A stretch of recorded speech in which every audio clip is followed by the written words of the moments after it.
Hello students, मेरा नाम मिश्रा है। Welcome in Ecoholics. कल से एक न्यूज़ ट्रेंड कर रही है पूरे मीडिया, सोशल मीडिया में कि गवर्नमेंट एम्प्लॉयज़ की जो सैलरी है वो 34% से बढ़ने वाली है। 34% से। अच्छा, ये ट्रेंड इसलिए कर रही है कि उसके दो कारण हैं। पहला कारण तो ये है कि जो गवर्नमेंट एम्प्लॉई है वो बहुत खुश हैं, पहला कारण। दूसरा कारण ये है कि बहुत सारे लोग हैं वो जो दुखी हैं, जो प्राइवेट के लोग हैं वो बहुत ज़्यादा दुखी हैं। और स्टेट गवर्नमेंट में जो काम कर रहे हैं वो भी दुखी हैं, क्योंकि सेंट्रल गवर्नमेंट की जॉब हाइक के बारे में बात कर रहे हैं, ठीक है। तो इसलिए ये ट्रेंड कर रही है। सैलरी बहुत बड़ा फैक्टर है, ठीक है। तो अभी 34% की जो हाइक आई है वो कैसे कैलकुलेशन हुई है उसके बारे में बात करेंगे। ये चीज़ ट्रेंड कैसे कर रहे हैं उसके बारे में बात करेंगे हम। देखो, यूनियन कैबिनेट अभी 8th पे कमीशन आने वाला है। अपन को पता है 7th पे कमीशन का जो टाइम था वो खत्म हो गया, 2025 तक थी वो, तो उसका टाइम खत्म हो गया। अब 8th पे कमीशन आने वाला है। अभी आप बनना तो उसका 2025 में उसको एस्टैब्लिशमेंट की बात हो गई थी, पर अभी तक ये बनी नहीं है, ठीक है। ठीक है, उसके बाद ये है कि द कमीशन विल इम्पैक्ट, जो कमीशन होगी वो 50 लाख सेंट्रल गवर्नमेंट एम्प्लॉय और 65 लाख पेंशनर के लिए कुछ ना कुछ फ़ायदा देगी। तो मतलब इसका जो इम्पैक्ट होगा, 8th पे कमीशन का इम्पैक्ट 50 लाख लोग गवर्नमेंट जो है और 65 लाख पेंशनर उसको इम्पैक्ट होगा। इसलिए पेमेंट कमीशन बहुत इंपॉर्टेंट है। इसका जो इम्प्लीमेंटेशन होगा 2026 में होगा, ठीक है। अभी ये बनी नहीं है, 26 में इम्प्लीमेंटेशन होगा।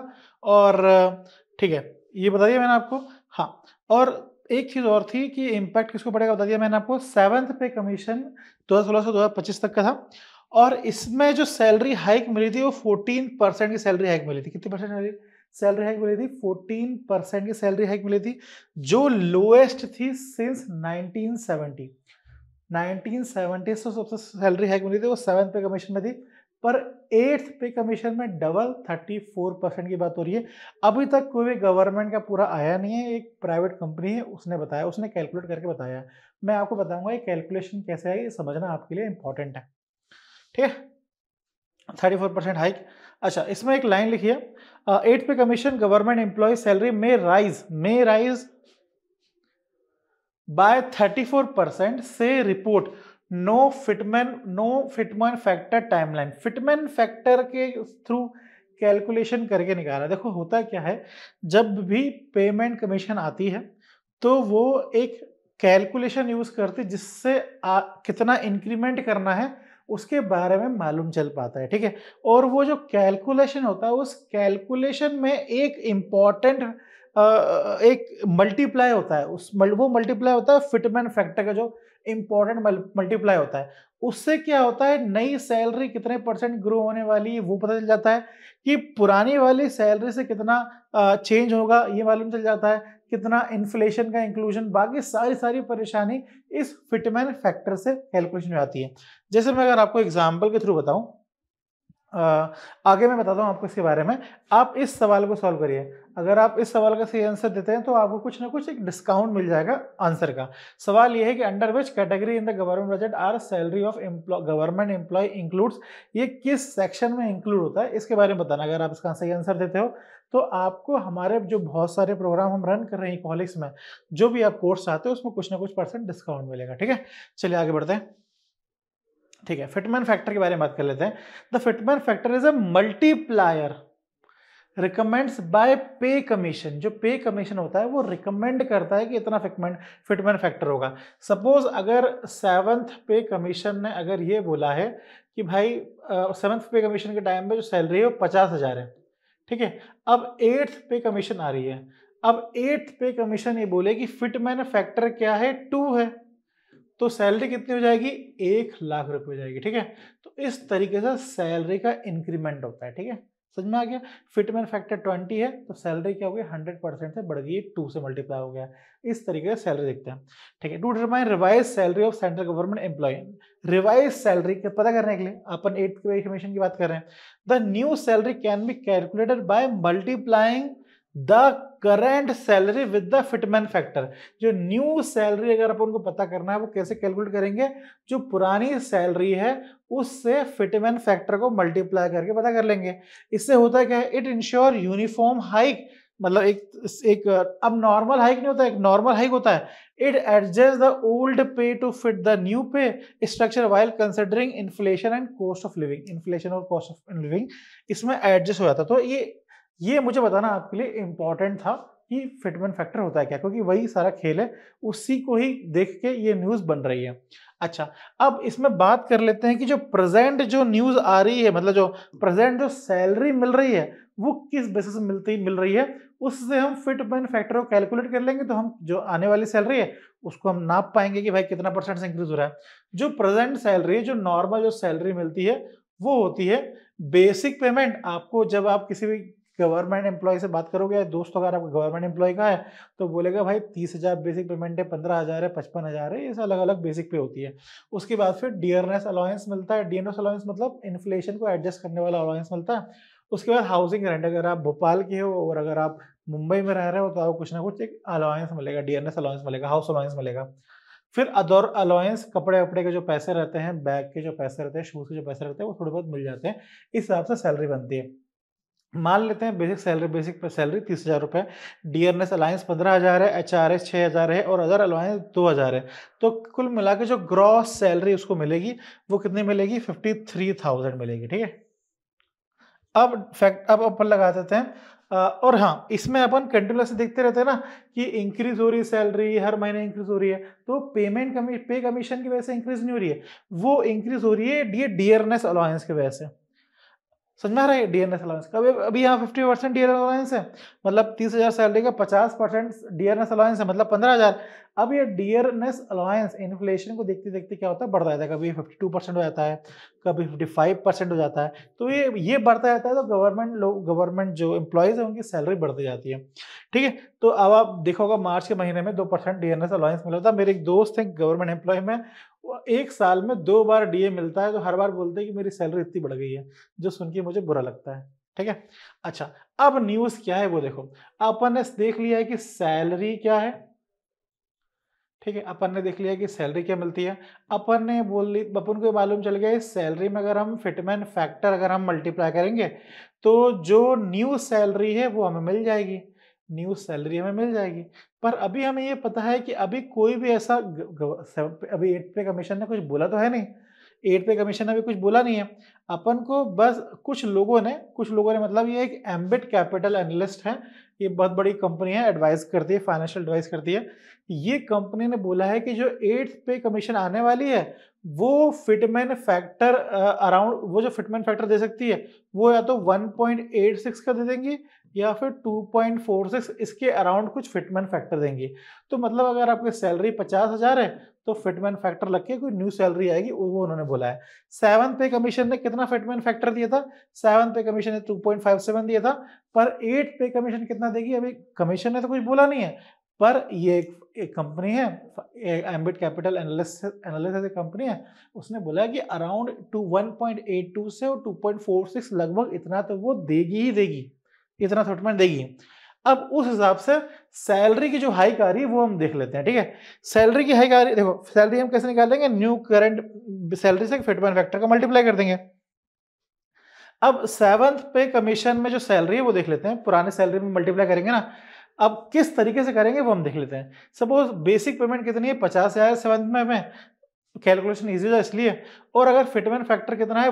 1.82 है, तो 50,000 का मल्टीप्लाई करेंगे 1.82 से, ये आंसर आएगा। ठीक है, डियरनेस अलाउंस कितना है? 30,000 है। पर और 8th पे कमीशन में डियरनेस अलाउंस कितना होगा? डियरनेस अलाउंस को हम कैलकुलेट नहीं करेंगे। क्यों कैलकुलेट नहीं करेंगे? क्योंकि डियरनेस अलाउंस इन्फ्लेशन के लिए होता है और फिटमेंट फैक्टर ऑटोमेटिकली इन्फ्लेशन को एडजस्ट कर ही रहा है।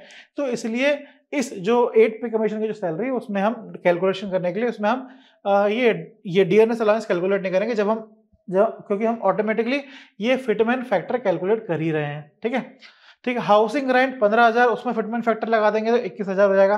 ट्रैवलिंग अलाउंस में लगा देंगे और टोटल सैलरी कितनी हो जाएगी? 1,15,000 सैलरी हो जाएगी। और पहले कितनी सैलरी थी? 97 थी। तो इसके हिसाब से जो ग्रोथ हुई है 7th पे कमीशन से और 8th पे कमीशन में कितना ग्रोथ हो गई है? 19% ग्रोथ हुई है। ठीक है, अब सर आप बोल रहे थे कि 34% की ग्रोथ होने वाली है, ये तो 19% लिखा है। देखो उसने ये बोला था, ये जो एम्बिट कैपिटल है उसने बोला था कि 1.82 का फिटमेंट फैक्टर हो सकता है या फिर 2.46 का हो सकता है। तो 1.82 के फिटमेंट फैक्टर से ग्रोथ कितनी हो रही है? 19% हो रही है। अब अपन देख लेते हैं 2.46 के फिटमेंट फैक्टर से क्या ग्रोथ हो रही है। जब 2.46 के फिटमेंट फैक्टर से ग्रोथ देख रहे हो तो कितनी ग्रोथ हो रही है? 54% हो रही है 2.46 से, ये बोला है। अगर हम 2.46 से थोड़ा अगर कम भी कर दें, अगर 2.15 का फिटमेंट फैक्टर लगा दें तो भी ग्रोथ कितनी हो रही है? 34% ग्रोथ हो रही है। ठीक है, तो अगर लोएस्ट फिटमेंट फैक्टर लगा रहे हैं जो कि उसने बोला था 1.82 तो 19% ग्रोथ हो रही है। अगर सबसे बड़ा फिटमेंट फैक्टर लगा दें 2.46 जो उसने रिकमेंड करा है तो 54% ग्रोथ हो रही है। अगर हम बीच का ले आए, मीडिएटर ले आए, 2.15 लगा दें तो गिरे पड़ते से भी 34% की ग्रोथ तो हो रही है। यही बात का तमाशा चल रहा है पूरे न्यूज में। ठीक है, और इसी बात से सब लोग, कोई जल रहा है कोई खुश हो रहा है, तो ये वाली बात है। ठीक है, समझ में आया क्या क्या बात है? यही है 34% की ग्रोथ हो रही है। अगर हम 34% अगर आपको समझ में नहीं आ रहा कैसे निकाला है, तो आप देखो जो बेसिक पेमेंट है वो, जो न्यू सैलरी है, जो पुरानी सैलरी है वो 80,000 है, जो न्यू सैलरी है वो 1,07,000 है। तो उसको डिवाइड करेंगे, मल्टीप्लाई करेंगे तो 34% आ जाएगा, जो बेसिक परसेंटेज का फॉर्मूला है उससे आप निकाल लोगे। ठीक है, तो यही चीज का तमाश चल रहा है कि भाई 34% ग्रोथ हो रही है, अरे बाप रे ये क्या हो रहा है वो क्या हो रहा है। इससे जो लोग सोच रहे थे कि अब गवर्नमेंट, अब मैं सिविल सर्विस की तैयारी छोड़ रहा हूँ या फिर मैं गवर्नमेंट की नौकरी छोड़ रहा हूँ या फिर ये सोच रहे होंगे कि अब मैं तैयारी नहीं करूंगा गवर्नमेंट एग्जाम की, वो अब तैयारी करना शुरू कर देंगे, उनके लिए एक मोटिवेशन हो जाएगा। अब लोग नौकरी नहीं छोड़ेंगे, स्टार्टअप लोग सोच रहे थे ना कि अब नौकरी छोड़ के स्टार्टअप करेंगे, स्टार्टअप वाले बहुत कमा रहे हैं पैसा, तो वो लोग स्टार्टअप भी नहीं करेंगे, तो ये सब फायदा होगा। ये सब दिमाग में चल रहा होगा लोगों के। ठीक है, गवर्नमेंट, इससे परेशानी क्या है? इससे परेशानी भी है फायदा भी है। गवर्नमेंट की परेशानी ये है कि गवर्नमेंट, अब सैलरी बढ़ रही है, 8 पे कमीशन आ रहा है, तो गवर्नमेंट को ज़्यादा पैसे देने पड़ेंगे अपने एम्प्लॉयज को। तो कितने पैसे देने पड़ेंगे? अराउंड 1 लाख करोड़ से लेके 2 लाख करोड़ मान लेते, 1.8 लाख करोड़ रुपए तक देने पड़ेंगे, इतना गवर्नमेंट को देना पड़ेगा।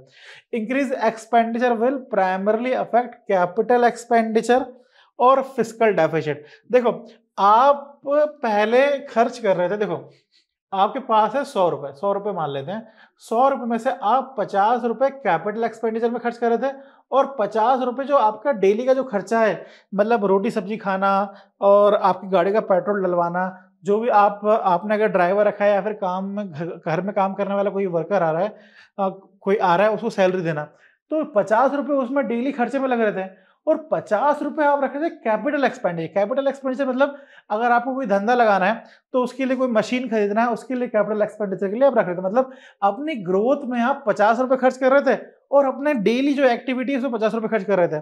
अब क्या हुआ है, सरकार ने सैलरी बढ़ा दी है उसके घर में काम करने वाले लोगों की। सरकार ने क्या बढ़ा दी है? सैलरी बढ़ा दी है उनके घर में काम करने वाले लोगों की। अब सरकार ने, जब सैलरी, सरकार की इनकम 100 रुपए है, सरकार ने सैलरी बढ़ा दी है, मतलब सपोज 70 रुपए हो गए। 70 रुपए अब खर्चा किसमें होंगे? इसमें खर्चा होंगे, सैलरी में खर्चा होंगे। तो अब 100 रुपए सैलरी है तो कैपिटल एक्सपेंडिचर में कितने खर्च होंगे? सिर्फ 30 रुपए खर्च होंगे। मतलब जो डेली का काम है उसमें 70 रुपए खर्च होने लगे, उसमें तो कोई फायदा होने वाला नहीं है। पर जिसमें फायदा होने वाला था कैपिटल एक्सपेंडिचर, उसमें अब सिर्फ 30 रुपए खर्च हो रहे हैं, है ना? क्योंकि गवर्नमेंट के पास तो लिमिटेड पैसा है, एक हद तक पैसा क्या है? लिमिटेड है। अब आपने क्या बढ़ा दी? सैलरी बढ़ा दी, तो जो रेवेन्यू एक्सपेंडिचर है वो आपका बढ़ जाएगा। जब रेवेन्यू एक्सपेंडिचर बढ़ेगा तो कैपिटल एक्सपेंडिचर कम हो जाएगा, और कैपिटल एक्सपेंडिचर कम होना मतलब ये है कि कैपिटल का जनरेशन नहीं होना, इन्वेस्टमेंट नहीं होना। और कैपिटल क्या होता है? कैपिटल वो चीज होती है जो आपको प्रोडक्शन करने में हेल्प करे। एडम स्मिथ ने यह बोला है कि कोई भी देश अमीर तब हो पाएगा जब वो प्रोडक्शन करेगा, और कोई भी देश प्रोडक्शन तब कर पाएगा जब उसके पास कैपिटल होगा। अब आप कैपिटल में एक्सपेंडिचर ही नहीं कर रहे हो तो आपके पास कैपिटल कहां से आएगा? प्रोडक्शन कहां से करोगे? आप अमीर कैसे बनोगे? तो ये परेशानी है यहाँ पे। तो वही बात हो रही है। अब दूसरी परेशानी ये है कि फिस्कल डेफिसिट इंक्रीज होगा। अब गवर्नमेंट को अगर कैपिटल एक्सपेंडिचर में इन्वेस्ट करना है तो गवर्नमेंट उधार लेगी। जब गवर्नमेंट अभी ही 55%, 60%, इतना अभी कुछ दिनों पहले रिपोर्ट आई थी कि जो 65 $65 बिलियन से, मैं शायद अगर गलत बोल रहा हूँ थोड़ा डेटा अगर मेरा गलत हो सकता है। तो कैपिटल हमारा जो डेफिसिट है, जो फिस्कल डेफिसिट है, वो कंटिन्यूअसली हमारा बढ़ता ही जा रहा है और हमारी जो बोरोइंग है वो बढ़ती जा रही है और हमारी फॉरेन बोरिंग बढ़ रही है, जिसमें हमें पैसा डॉलर में पे करना है, उसमें इन्फ्लेशन भी लग रहा है, डॉलर में पेमेंट करना है, हमारी करेंसी की वैल्यू भी कम हो रही है। तो ये सारी परेशानी के बावजूद भी अगर आप ये कर रहे हो तो कहीं ना कहीं परेशान हो रही है गवर्नमेंट, इकोनॉमिक्स कहीं ना कहीं परेशान होगी। तो ये वाली बात बोली यहाँ, परेशानी वाली बात। अब इसमें अच्छी बात ये है कि अब मैंने बहुत सारे लोग जो पेंशनर हैं, जो जो गवर्नमेंट में काम कर रहे हैं, उनको बहुत सारे पैसे मिलेंगे, 34% से पैसे बढ़ के मिलेंगे। जब उनके पास पैसे ज्यादा आएंगे तो वो एक्सपेंडिचर भी ज्यादा करेंगे। जो जीडीपी है, जीडीपी में जो सबसे बड़ा रोल है जीडीपी में, वो है प्राइवेट कंजम्पशन का। अराउंड 60% किसका रोल है? प्राइवेट कंजम्पशन की वजह से जीडीपी हमारा बढ़ रहा है। और अभी आपने कुछ दिनों पहले हमने बात भी करी थी कि जो इंडिया की जो ग्रोथ है वो अच्छी है, इसका कारण डोमेस्टिक कंजम्पशन है। अगर 8th पे कमीशन आएगा, डोमेस्टिक कंजम्पशन और बढ़ेगा और जीडीपी और बढ़ेगी। तो ये एक प्लस पॉइंट है, ठीक है। तो इस तरीके से कुछ प्लस है, कुछ नेगेटिव है। हम लोग जो प्राइवेट में काम कर रहे हैं उनको परेशान नहीं होना है, कोई बात नहीं, अपन स्टार्टअप खोलेंगे और इन सबको जलाएंगे, ठीक है। तो ये वाली बात होगी, ठीक है। आगे कोई भी डाउट हो आपको तो मुझे बताइएगा कमेंट सेक्शन में, और please like, comment, subscribe our channel. Thank you, have a nice day.